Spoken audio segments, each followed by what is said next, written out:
पिछले एक साल में मिड और स्मॉल कैप फंड्स ने मार्केट को डोमिनेट किया है। मिड कैप ने 57% के रिटर्न्स दिए हैं और स्मॉल कैप ने 64% के। पर इसी पिछले एक साल में एक फंड ऐसा भी निकल कर आया है जिसने रिटर्न्स के मामले में मिड और स्मॉल कैप फंड्स दोनों को ही पीछे छोड़ दिया है, और इस फंड का नाम है Motilal Oswal S&P BSE enhanced value index fund. इस फंड ने पिछले एक साल में 95% के रिटर्न्स दिए हैं। तो अगर आपने इस फंड में एक साल पहले अपना पैसा लगाया होता तो वो आज के दिन ऑलमोस्ट डबल हो गया होता। तो आज के इस वीडियो में हम इस फंड को डीप में एनालाइज करेंगे और समझेंगे कि इन्होंने ऐसा क्या किया कि इस फंड को इतने ज्यादा रिटर्न्स मिले। और फिर वीडियो के एंड में हम ये भी समझेंगे कि क्या हमें आज के दिन भी इस फंड में इन्वेस्ट करना चाहिए या नहीं।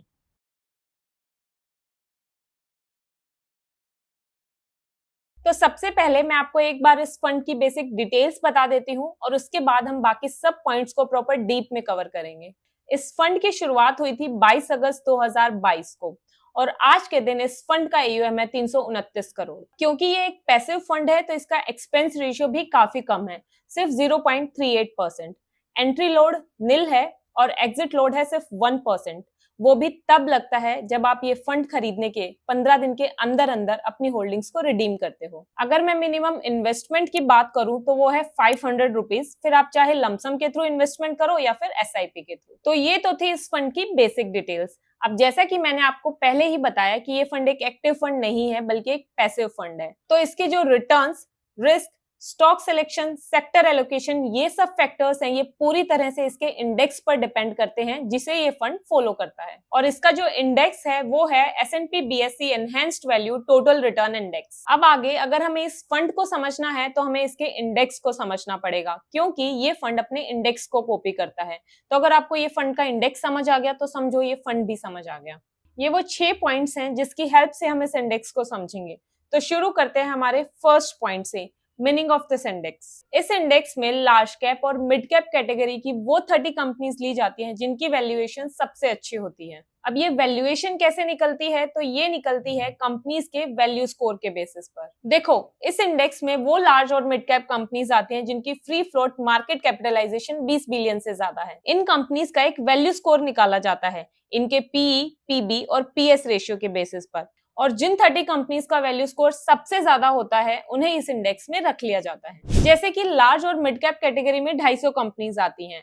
अब इन 250 कंपनीज का एक वैल्यू स्कोर कैलकुलेट किया जाता है इनके PE, PB और PS रेशियो के बेसिस पर, और जिन 30 कंपनीज का ये वैल्यू स्कोर सबसे ज्यादा आता है उन्हीं 30 कंपनीज को इस इंडेक्स में इंक्लूड किया जाता है। अब चलते हैं हमारी वीडियो के नेक्स्ट पॉइंट पर, जिसमें हम इस इंडेक्स के ईयर ऑन ईयर रिटर्न्स को कंपेयर करेंगे। अब ये इस इंडेक्स के पिछले 10 सालों के ईयर ऑन ईयर रिटर्न्स हैं, और अगर हम इन्हें निफ्टी 50 के ईयर ऑन ईयर रिटर्न से कंपेयर करें तो एक बात जो नोटिस करने वाली है वो ये है कि जब भी मार्केट बुलिश होती है तो ये इंडेक्स निफ्टी 50 को काफी बड़े डिफरेंस से आउट परफॉर्म करता है, जैसे 2017, 2021, 2022 और 2023 में किया। पर जब मार्केट बियरिश होती है तब निफ्टी 50 इसे आउट परफॉर्म करता है, जैसे कि 2015, 2018, 2019 और 2020 में किया। तो इन लास्ट 10 सालों में 6 बार इस इंडेक्स ने निफ्टी 50 को आउट परफॉर्म किया है। अब चलते हैं हमारी वीडियो के नेक्स्ट पॉइंट पर। इसमें हम इस फंड के लास्ट 1 ईयर, 3 ईयर, 5 ईयर और 10 ईयर रिटर्न्स को निफ्टी 50 के रिटर्न से कंपेयर करेंगे। अब इस इंडेक्स के अगर हम लास्ट 1 ईयर, 3 ईयर, 5 ईयर और 10 ईयर रिटर्न्स को देखें तो हर एक पीरियड में इस फंड ने निफ्टी 50 को आउट परफॉर्म किया है। लास्ट 1 ईयर में 63% से, 3 ईयर में 27% से, लास्ट 5 ईयर्स में 14% से और लास्ट 10 ईयर्स में 4% से। अब चलते हैं हमारी वीडियो के नेक्स्ट पॉइंट पर। इस पॉइंट पे हम देखेंगे कि हमें लमसम इन्वेस्टमेंट से कितने रिटर्न्स मिलते हैं। अब अगर मैंने 3, 5 और 10 साल के लिए इस इंडेक्स में और निफ्टी 50 में, इन दोनों में 5-5 लाख रुपए लमसम इन्वेस्ट किए होते तो मुझे इतने रिटर्न्स मिलते हैं। निफ्टी 50 में जहां मेरा पैसा 3 साल में 7,86,000 हो जाता, वहीं इस इंडेक्स में ये पैसा 14,85,000 हो जाता, यानी कि ऑलमोस्ट डबल। वहीं 5 साल में मेरा पैसा बढ़कर 18,37,000 हो जाता ऑलमोस्ट, और 10 साल में 25,46,000। अब चलते हैं वीडियो के नेक्स्ट पॉइंट पर, जिसमें हम SIP के रिटर्न्स को कैलकुलेट करेंगे।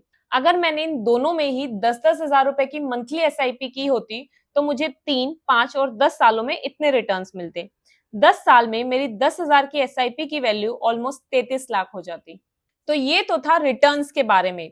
अब सवाल ये आता है कि पिछले एक साल में इस मोतीलाल ओसवाल फंड ने इतने अच्छे रिटर्न्स कैसे जनरेट किए। आखिर इस फंड ने कौन से सेक्टर्स में इन्वेस्ट किया कि इन्हें इतने बढ़िया रिटर्न्स मिले।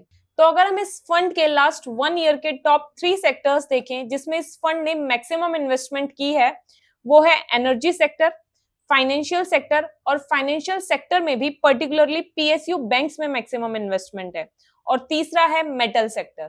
अब आप इस टेबल में देख सकते हो कि हर महीने इस फंड ने इन तीनों सेक्टर्स में कंसिस्टेंट पोर्शन इन्वेस्ट किया है। एनर्जी सेक्टर में ऑन एन एवरेज 34.96%, फाइनेंशियल में 32.11% और मेटल में 20.60%। तो इस फंड का 87% पैसा सिर्फ इन 3 सेक्टर्स में लगा हुआ है। अब अगर मैं इन तीनों ही सेक्टर्स की लास्ट 1 ईयर की परफॉर्मेंस देखूं तो एनर्जी सेक्टर ने 73.51% रिटर्न्स दिए हैं। वहीं फाइनेंशियल सेक्टर में पीएसयू बैंक्स ने ऑलमोस्ट 90% के रिटर्न्स दिए हैं और मेटल ने 50.78% के रिटर्न्स दिए हैं। अब क्योंकि इस फंड का ऑलमोस्ट 90% पैसा सिर्फ इन 3 सेक्टर्स में इन्वेस्टेड था और इन तीनों ही सेक्टर्स ने लास्ट 1 ईयर में बहुत ही अच्छे रिटर्न्स दिए हैं, तो इसलिए इस फंड के भी रिटर्न्स बहुत अच्छे निकल कर आए हैं। अब आता है हमारे इस वीडियो का मेन पॉइंट कि क्या हमें आज के दिन भी इस फंड में इन्वेस्ट करना चाहिए या नहीं। देखो, जैसा कि मैंने आपको वीडियो के स्टार्टिंग में ही बताया कि ये एक पैसिव फंड है और अपने इंडेक्स को कॉपी करता है। इस इंडेक्स में सिर्फ वही 30 कंपनीज आते हैं जिनका वैल्यू स्कोर सबसे बेस्ट होता है। अब क्योंकि इंडेक्स में बेस्ट वैल्यूड कंपनीज को ही इंक्लूड किया जाता है, तो ये हम बोल सकते हैं कि इस फंड में इन्वेस्टमेंट करना सेफ है। तो अगर आप चाहो तो अपने पोर्टफोलियो का कुछ परसेंट अमाउंट आप इस फंड में भी इन्वेस्ट कर सकते हो। तो ये थी मेरी आज की वीडियो। अगर आपको ये वीडियो अच्छी लगी तो इसे शेयर जरूर करें और लाइक करें। मिलते हैं अगले वीडियो में। Thank you so much for watching.